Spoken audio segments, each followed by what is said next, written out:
As the delegations from the US and Cuba arrived, there were high hopes.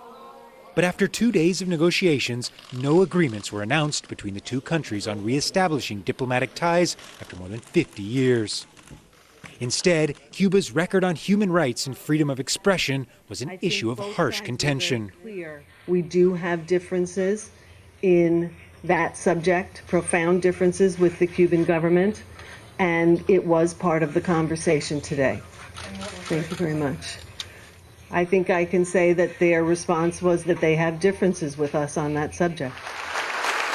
The Cuban government has long been criticized for restricting freedom of expression and jailing dissidents, even though more than 50 were released earlier this month.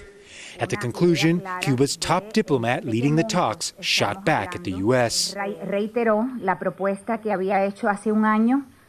Cuba reiterated what we said before, that the United States government have a respectful dialogue to address our positions on human rights and democracy. Cuba also has concerns about human rights in the United States. Nothing concrete was announced on the opening of embassies, the long-standing embargo, or Cuba still being included on the U.S. list of state sponsors of terrorism, all key issues. But former Cuban diplomat Carlos Alzugaray told me despite the apparent lack of progress, the talks were a success, but the path ahead won't be easy. If today's talks showed anything, did they show that this is going to be a long and difficult process or not? I think nobody had any doubt that it was going to be a long and difficult process. But I think the talks showed that there is a political will on both sides to identify the problems and address them.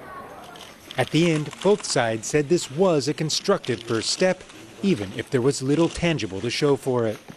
The announcement by Barack Obama and Raul Castro last month about reestablishing diplomatic ties between their two countries was maybe the easy part.